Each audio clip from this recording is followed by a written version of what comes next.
tous, bienvenue dans ce nouveau numéro de Réveille-toi pour être sur le chemin de la perfection. Alléluia. Alors oui, le chemin de la perfection, c'est simplement Jésus-Christ, notre Sauveur et notre Seigneur. Dans ce nouveau numéro, nous allons parler sur le thème la mort de Jésus-Christ. Alors, pourquoi Jésus-Christ est-il mort sur la croix de Golgotha? Eh bien, c'est ce que nous allons découvrir aujourd'hui dans ce nouveau numéro de Réveille-toi pour être sur le chemin de la perfection. Il faut savoir que Jésus-Christ est venu sur la terre avec un objectif. Alors oui, la venue de Jésus-Christ sur la terre n'était pas en vain. Il avait un objectif pour chaque personne, pour chaque individu, pour chaque collègue, pour chaque frère et tout et tout. Alors oui, Jésus-Christ est venu sur la terre pour libérer l'homme du péché. C'est exactement son objectif. Et c'est dans cela que nous allons découvrir aujourd'hui. Alors oui, comment Jésus-Christ a fait pour éradiquer le péché de la surface de la terre? Tout d'abord, comment le péché a fait pour s'introduire dans la terre? Eh bien, nous allons remonter le temps jusqu'à l'époque d'Adam et Ève. Dieu créa Adam et Ève à son image et à sa ressemblance. Et il leur dit, vous voyez ce jardin-là? C'est tellement beau, n'est-ce pas? Regardez ces arbres, ces fruits et tout et tout. Vous savez, vous pouvez manger des fruits de tous ces arbres, sauf d'un seul arbre que j'ai planté au milieu. Sauf de cet arbre que j'ai planté moi-même au milieu. Je ne veux pas que vous vous en approchiez. Je ne veux pas que vous mangez de son fruit. Car le jour où vous le mangerez, eh bien, vous mourrez. Ici, il ne parlait pas de la mort physique. Bah non. Trop facile. Il parlait de la mort spirituelle. Oui, l'homme est spirituel. Et l'arbre qui était au milieu, c'était un arbre qui donnait accès au spirituel et au charnel. Adam et Ève vivaient dans cette atmosphère de la présence de Dieu. Ils avaient accès à la présence de Dieu parce que c'était les hommes et les femmes spirituels. Lorsque Adam et Ève ont mangé de ce fruit, ils ont découvert qu'ils étaient nus. Et tous les jours, ils marchaient avec Jésus, ils marchaient avec Dieu, étant nus, mais ça ne les disait rien. Mais le jour où ils ont péché, ils ont découvert qu'ils étaient nus. C'est-à-dire que leurs yeux s'étaient ouverts. Et oui, laisse-moi te dire que le péché ouvre les yeux. Le péché est une porte qui donne effectivement accès à la mort éternelle, à la séparation de la présence de Dieu. Le péché, c'est un mauvais fruit. C'est de ce fruit que Dieu nous a défendu de manger. Comment Jésus-Christ a-t-il fait pour éradiquer de la surface de la terre le péché? Cette porte qui donne accès à la séparation éternelle avec la présence de Dieu, le Créateur. Lors de la mort de Jésus-Christ, il a pris nos péchés sur la croix.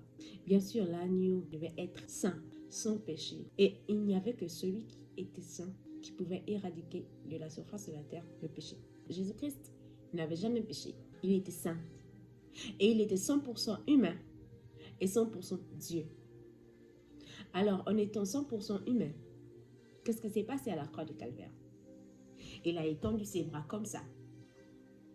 Et il a commandé à tout esprit méchant de la terre qui donnait accès aux portes du péché, qui introduisait tout homme et toute femme dans le péché. Il a commandé à tout esprit de maladie, tout esprit d'infirmité, tout esprit qui rendait l'homme impur de rentrer dans son âme. Et oui, il a commandé à ces légions, ces multitudes d'esprits méchants, eh bien, de rentrer dans son âme qui était pure, qui était sans tache, qui était sans ride, sans péché. Et il est mort avec tous ces esprits-là sur la croix du Calvaire. Il a été mis dans le tombeau. Car oui, la dernière fois, je vous ai dit que la place du péché, c'est dans le tombeau. Alors, tous ces esprits-là qui infectent l'homme, tels des virus. Bah oui, il faut savoir que les esprits méchants, ils sont comparables aux virus, qui sont des organismes intracellulaires obligatoires. Donc, il faut à chaque fois qu'un virus t'infecte, c'est-à-dire qu'il rentre en toi pour te causer des maladies. Et comment? En détournant ta machinerie cellulaire. C'est-à-dire qu'en détournant ta capacité de réfléchir, ta capacité de voir les choses et en mettant en toi la facilité d'accéder au péché. Et c'est comme ça que l'homme se retrouve tous les jours en train de vivre dans le péché. C'est comme ça que l'homme se retrouve chaque fois en train de faire ce qui est contraire à la volonté de Christ. C'est comme ça que chaque homme, chaque femme qui est hors de la présence de Dieu se retrouve à chaque jour manger le fruit défendu par Dieu, ouvrant ainsi la porte au péché. Et lorsqu'on ouvre la porte au péché, on se retrouve bizarrement sur la terrasse qu'on appelle le tombeau. Le tombeau, oui, c'est une terrasse, c'est une cour où toutes ces personnes qui ont mangé le fruit défendu de Dieu, que Dieu avait défendu, ils se retrouvent là-bas, en train d'attendre le jour de leur mort, sans le savoir. Quand tu pêches, eh bien, sache que tu es déjà dans cette cour qu'on appelle le tombeau, bien sûr. Pourquoi le tombeau? Parce que figurez-vous que lorsque le diable dans les cieux, lorsque Lucifer a péché par orgueil dans le ciel, eh bien, il a été précipité dans les enfers. Et figurez-vous que l'enfer, c'est au centre de la terre, bizarrement. Et lorsqu'on meurt, on retourne à la terre. Et on est enterré. On est enterré dans un tombeau, bizarrement. Et lorsqu'on est dans un tombeau, plusieurs personnes viennent et pleurent. Pourquoi il est parti? S'il n'avait pas donné sa vie à Jésus-Christ, il va partir. Mais il va se retrouver où? En enfer. Là où le diable, celui qui a été le premier à pécher contre Dieu, à manger de ce fruit défendu-là, eh bien, toutes les personnes comme lui qui ne cessent de manger le fruit défendu par Dieu se retrouvent aussi en enfer. Lorsque vous mourrez sans Jésus-Christ, sans avoir accepté Jésus-Christ comme votre Seigneur et votre Sauveur, sachez que vous allez vous retrouver en enfer. Et là-bas, ça ne rigole pas. Vous savez, tous les démons que Jésus-Christ a pris dans son âme, eh bien, il les a emmenés en enfer. Tous ces démons-là, ils sont en enfer. Et Jésus-Christ, qu'est-ce qu'il a fait? Il a verrouillé la porte de l'enfer. Et lorsqu'il est sorti le 3e jour, il est ressuscité avec la vie éternelle. Il a emmené la libération de la surface de la terre. Chaque homme, chaque animal était désormais libre de vivre avec Jésus-Christ. Eh bien, nous allons découvrir comment cela a été fait. Nous allons prendre un exemple dans le livre de Marc, chapitre 5, du verset 1 au verset 13. Ce qui m'intéresse ici, c'est le verset 2 qui dit « Jésus descendit de la barque et aussitôt, un homme sortit du milieu des tombeaux et vint à sa rencontre. Cet homme était possédé par des esprits mauvais et il vivait parmi les tombeaux. Personne ne pouvait plus le tenir attaché, même avec des chaînes. » C'est-à-dire que le péché te pousse à tellement être séparé de Dieu. Et même les hommes qui ont tellement d'amour pour toi te disent non, mais ce que tu fais là, c'est pas bon. Ils viennent te prendre et t'attacher pour te dire que non, la vie que tu mènes n'est pas bonne. Viens et attache-toi à Jésus-Christ. Toi, tu dis non. Tu enlèves toutes tes chaînes et tu dis que tu préfères la vie du dehors.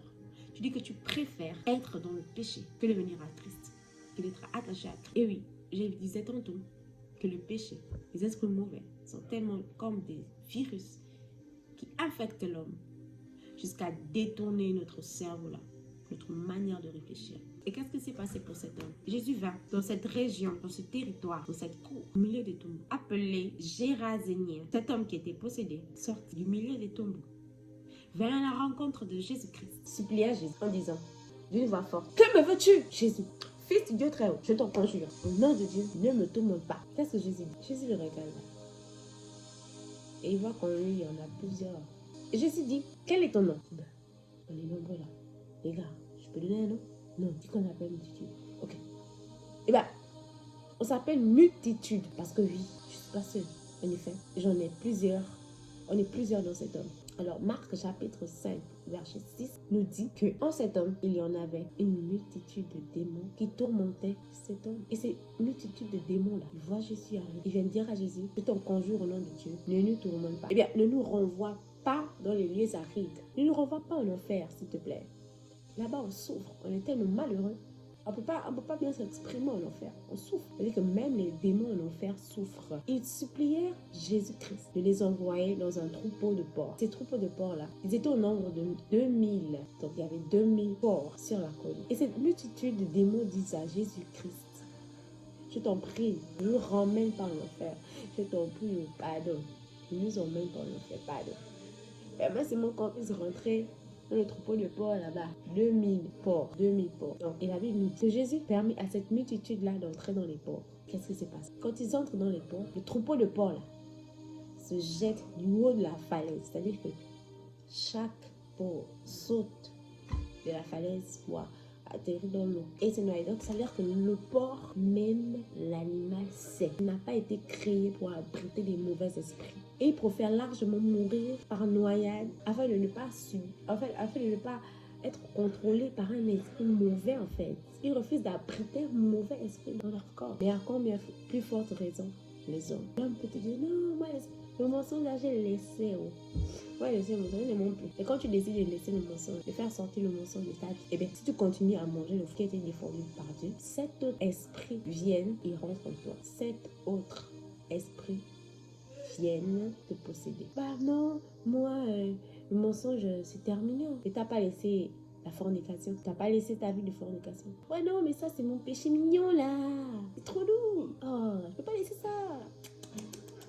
Ça, là, c'est vrai, là. Je peux pas laisser. Mensonge, vol, là. Je peux le laisser tranquillement. Oh, mais affaire de fornication, je ne peux pas laisser. C'est ça là, mon péché mignon. Même le porc a dit non, je refuse que mon corps, mon âme se retrouve infecté par un esprit méchant. Je refuse. Je préfère largement mourir que de vivre avec les esprits méchants. Jésus-Christ est venu, il est mort sur la croix du calvaire afin d'éradiquer tout péché, afin de fermer la porte que Adam et Ève avaient ouverte, afin de fermer la porte du péché, la porte de la désobéissance au commandement de Dieu. Jésus est venu fermer ça. Il a étendu ses bras et il a commandé à chaque esprit mauvais qui possédait chaque homme, chaque femme, chaque enfant de venir le posséder. Et toutes ces multitudes de démons, d'esprits impurs, d'esprits mauvais qui infectent l'homme, eh bien, c'est retrouvé dans le corps, dans l'âme de Jésus-Christ. Et à cet instant précis, chaque homme, chaque femme, chaque enfant fut délivré complètement, non seulement du péché, mais de la source même, des mauvais esprits. Il est mort et il a été enterré. Et lorsqu'il est arrivé aux enfers, eh bien, il a déposé tous les mauvais esprits-là qui infectaient la vie de l'homme en enfer. Et il a fermé la porte du péché. Il a fermé la porte de la désobéissance. Il a fermé la porte que Adam et Ève avaient décidé d'ouvrir. Il a fermé cette porte définitivement. Il est sorti avec cette clé. Et lorsqu'il est sorti avec cette clé, qu'est-ce qu'il fut? On dit qu'au troisième jour, dans Marc chapitre 16, au verset 9, au troisième jour, c'était un dimanche, très tôt le matin, qu'est-ce qu'il fait? Eh bien, nous allons lire. Après que Jésus-Christ fut passé de la mort à la vie, dans le dimanche matin, il se montra. Mais à qui? À qui? Très important. Tout d'abord, à Marie de Magdala. Pourquoi cette femme? Pourquoi lorsque Jésus-Christ se montre, lorsqu'il vient de sortir des enfers, lorsqu'il est ressuscité, il sort avec la vie éternelle, la clé du péché en main, il vient d'abord voir Marie de Magdala. Pourquoi? Eh bien, figurez-vous que Marie de Magdala a été délivrée de combien d'esprits? 7 esprits mauvais. Marie de Magdala a été délivrée par Jésus-Christ de 7 esprits mauvais en arrière. Et lorsque Jésus-Christ vint, premièrement, après sa résurrection, devant Marie de Magdala, tenant à la main les clés du péché, les clés qui ont fermé, verrouillé la porte des 7 esprits qui sont sortis d'elle. Jésus-Christ est venu dire à Marie de Magdala, t'inquiète pas, les 7 esprits mauvais qui te tourmentaient, les 7 esprits mauvais qui rendaient ta vie misérable, eh bien, voici la clé. Je les ai enfermés en enfer. Ils ne viendront plus jamais te causer de tort. Si seulement tu continues de marcher dans ma voie, si tu continues de marcher sur le chemin de la perfection qui est Jésus-Christ, eh bien, sache que ces esprits-là qui ont été enfermés en enfer ne pourront plus jamais t'infecter. Sache que tu es complètement libre de vivre la vie éternelle. Tu es complètement libre de marcher en nouveauté de vie. Tu es complètement libre de vivre dans la présence de Jésus-Christ. Eh bien, Jésus-Christ est venu restaurer l'harmonie qui existait dans le jardin d'Éden. Bien sûr, avant que Adam et Ève ne pêchent, avant que Adam et Ève ne mangent le fruit défendu, il y avait une harmonie qui existait dans le jardin d'Éden.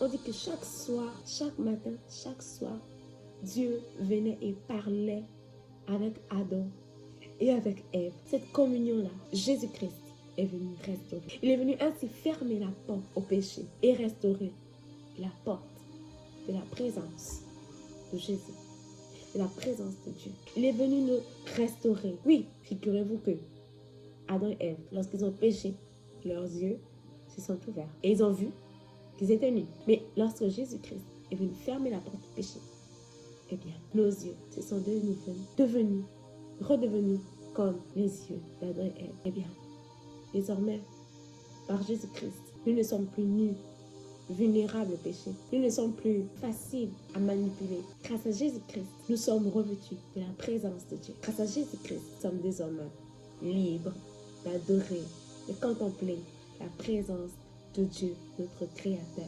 Grâce à Jésus-Christ, nous avons désormais accès à tous les fruits qui étaient dans le jardin d'Éden. Oui, il nous a restaurés. Alors ce matin, je veux prier pour toi qui désire que Jésus-Christ vienne restaurer. Je veux prier pour ceux qui sont dans le tombeau ou qui sont dans cette terrasse, tous ceux qui ont péché contre la volonté de Dieu, ceux qui se sont dit j'aime mon péché mignon, mais aujourd'hui je préfère faire ce que les porcs ont fait. Et bien, décider de ne plus abriter au sein de mon âme aucun esprit. Je veux prier pour toi. Notre Dieu, ce matin, béni sois-tu parce que en toi tout est possible.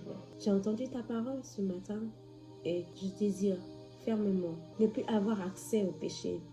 Je désire fermer la porte du péché. Je désire marcher avec toi. Je te demande pardon pour tous les péchés que j'ai commis. Je te demande pardon parce que j'ai ouvert la porte du péché. Je te demande pardon parce que j'ai mangé le fruit défendu. Maintenant, Seigneur, je prie afin que toi seul puisses m'aider. Je prie que toi seul puisses, oh Dieu, par ton sang, me purifier, me sanctifier, me rendre pur et saint. Je prie que tu vives de nouveau en moi, que tu restaures ma vie, ma communion avec le Père, au nom de Jésus-Christ. Je te donne ma vie ce matin. Je prie afin que toi seul puisses me faire marcher maintenant en nouveauté de vie avec toi. Je prie et j'accepte, Seigneur, le sacrifice que tu as fait pour moi à la croix du Calvaire. Tu es mort et tu es ressuscité. Tu es revenu d'entre les morts avec la vie éternelle pour moi. J'accepte cela. Je t'accepte comme mon Seigneur et mon Sauveur personnel. Merci, Seigneur, d'avoir donné ta vie pour moi et d'avoir éradiqué complètement la source du péché, tous ces esprits mauvais qui détournaient ma façon de réfléchir, de voir les choses. Maintenant, je désire te suivre. Je désire marcher avec toi. Saint-Esprit de Dieu, conduis-moi.